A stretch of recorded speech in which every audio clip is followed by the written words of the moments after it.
Hello, I'm Brian Chevry, Interim Vice President of the Progressive Party of Western New York, and I would like to read to you an excerpt. Political parties exist to secure responsible government and to execute the will of the people. From these great tasks, both of the old parties have turned aside. Instead of instruments to promote the general welfare, they have become tools of corrupt interests which use them impartially to serve their selfish purposes. Behind the ostensible government sits enthroned an invisible government, owing no allegiance and acknowledging no responsibility to the people. To destroy this invisible government, to dissolve the unholy alliance between corrupt business and corrupt politics, is the first task of statesmanship of the day. These words are from the Progressive Party platform of 1912, and though written over 100 years ago, ring every bit as true today. We have come full circle and returned to the concentrated wealth of the Gilded Age, and with it the corruption that inevitably accompanies it. We of the Progressive Party of Western New York are tired of not having a voice in our government. We are tired of both the Democrats and Republicans serving the billionaire class and not the working and middle classes of this nation.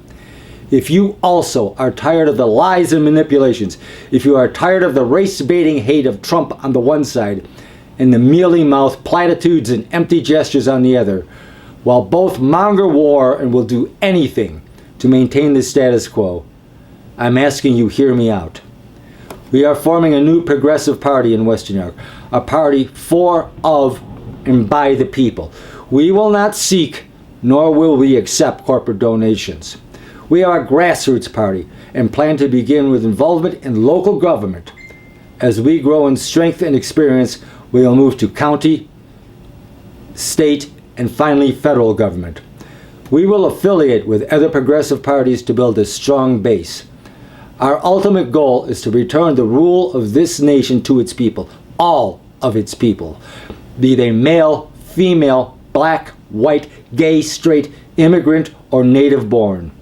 It is our firm conviction that if you are a citizen of this land, you should have an equal voice in its affairs, and that all, regardless of citizenship or position, should have both equal protection and accountability under its laws. Our basic policy positions are basically the same as those as Bernie Sanders and are as follows. The U.S. is the only major nation not to have health care as a basic human right.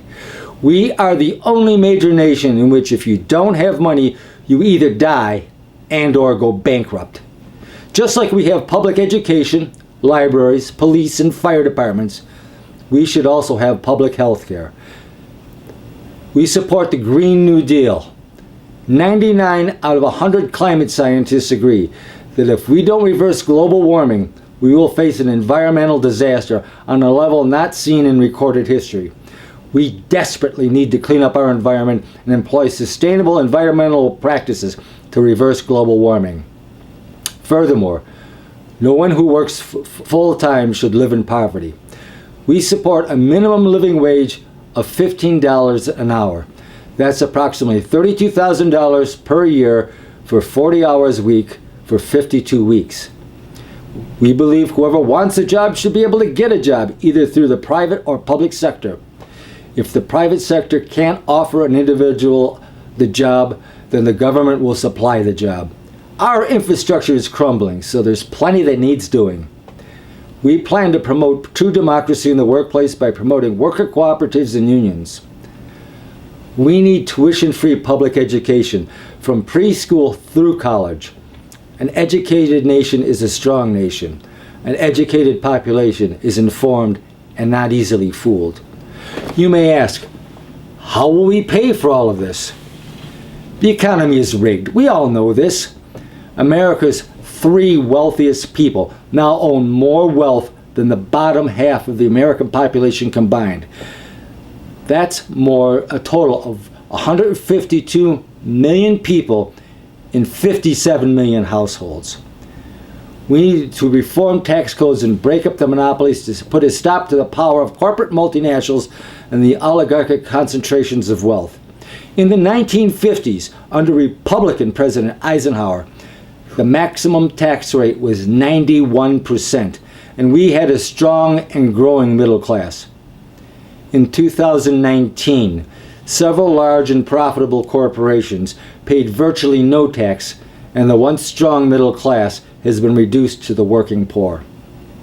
Furthermore, the slaughter in our streets and schools has got to stop. We need common sense gun laws. We need to expand background checks and end the gun show loophole and ban the sale and distribution of assault weapons. Also, we need to legalize marijuana and remove it from the Controlled Substances Act. Too many sit languishing in prison for the victimless offense of smoking a joint. We are pro-choice and oppose the Hyde Amendment. We must abolish the Electoral College. It is an anachronism whose time is long past. We are against voter suppression and gerrymandering in all its forms. The right to vote is basic to our democracy, and every voice should be heard. The people should choose their representatives, not the other way around. We need campaign finance reforms. We need to get the money out of politics by outlawing dark money and corporate donations. We need publicly funded elections. We must overturn Citizens United and other laws and court decisions which grant undue power and influence to those rich enough to buy it. The American government should not be for sale to the highest bidder. We support the establishment of ranked choice voting nationwide. Too long have we been forced to vote for the lesser evil of two corrupt parties, lest we split the vote and get the greater evil. Ranked choice voting will finally allow us to vote our conscience without worry about splitting the vote. We will work to ensure racial and gender equality. We firmly believe that all humans are created as equal and should be treated as such. And finally, the military-industrial complex must be reined in. We currently spend more than the next 10 nations combined on military. That includes Russia and China. We could cut our military budget in half and still outspend and outperform any nation on earth. That money could be better used for the people of this nation. If you agree with all, or even most of what I've said, and feel that the established parties do not serve you, please join us. Together we can and will reform this nation and make it truly fulfill its promise of liberty and justice for all. Thank you. Please visit our Facebook page, The Progressive Party of Western New York, and our website, wnyprogressiveparty.org, to get involved.